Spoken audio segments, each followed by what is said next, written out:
All eyes on Jamaica this afternoon as Category 5 Hurricane Melissa closes in on the island nation in the Caribbean. It is expected to be the strongest storm on record to make landfall in Jamaica. Response teams around the world are preparing for what could be a serious humanitarian crisis in the wake of this powerful storm. ABC's Ejiochi is on the ground in Kingston, Jamaica, where they are already seeing tropical storm level conditions. But we are going to begin here with meteorologist Brittany tracking Melissa for us. Brittany?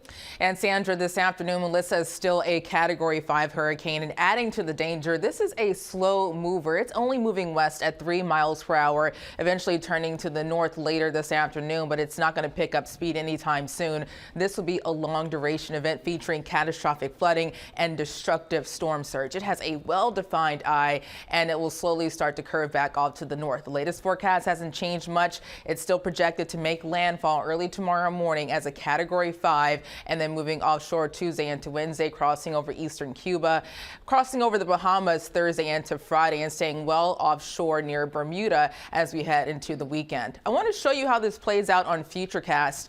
The outer bands will continue to ramp up across Jamaica this afternoon and throughout the overnight hours, and that eye wall making landfall early tomorrow morning around sunrise. Our in-house model bringing it very close to Montego Bay. It finally moves offshore Tuesday afternoon, and even at that point, the outer edge brings tropical moisture to sections of Haiti and the Dominican Republic as the core crosses over eastern Cuba, tracking towards sections of the Bahamas Wednesday night into early Thursday. And since this is going to be a slow mover, rainfall is a big concern, as well as damaging and life-threatening flash flooding. We could see between 15 to 30 inches of rainfall and some isolated heavier amounts approaching 30 inches on top of that. That could lead to flooding and landslide. So we know right now preparations are underway. There's not much time left. Hundreds of shelters are taking people in as they evacuate their homes. ABC's Ejiochi is in Kingston, Jamaica with the latest.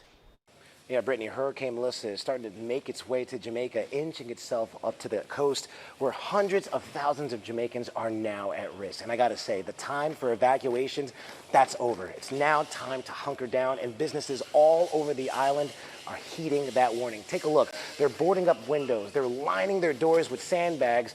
A scene we've been seeing all throughout Jamaica. Now, right now, residents are facing urgent warnings of catastrophic and life-threatening flooding. The island can see up to 30 inches of rain across southern Jamaica, with some local areas at risk for 40 inches, raising the threat of flash floods and landslides. Now, storm surges between 9 and 13 feet could devastate coastal communities as the hurricane center moves slowly, putting much of the island directly in the path of its strongest winds and rain. Now, Melissa has already left the path of destruction across the Caribbean, killing at least 3 people in Haiti and 1 in the Dominican Republic after floods and landslides. And the authorities here in Jamaica have been begging the people to get out from the lower lying areas, get themselves away from those coastal areas, get to higher ground, make sure that they have all of their communications and all of their electronics rather charged, and of course to please try to look out for each other. Brittany? Thank you, Ike. And for us, for closer to home, things are quiet for now, but that will change later this week. Tomorrow, a chilly start again. Clouds increase, temperatures in the 50s. There's an AccuWeather alert for an area low pressure that will bring rainfall, gusty winds, even coastal flooding on Thursday. For Halloween, a small chance for a stray shower, but most of the day will be dry. It will be breezy and cool with temperatures in the 50s. We're currently in the 50s, lower 50s around most of the area, 52 in Central Park, Newark 55, and Montgomery down to 50 for you. Skies are mostly clear, except for a few clouds trying to push into the Hudson Valley. But as we head into this afternoon, skies remain clear, a lot of sunshine, and temperatures eventually warming up into the mid to upper 50s. Tonight, we once again drop down in the 30s and the 40s. Tomorrow, the 50s with clouds increase. I'm going to give you a closer look at the hour-by-hour rain timing in just a few. Sandra, David? All right, Brittany, thanks.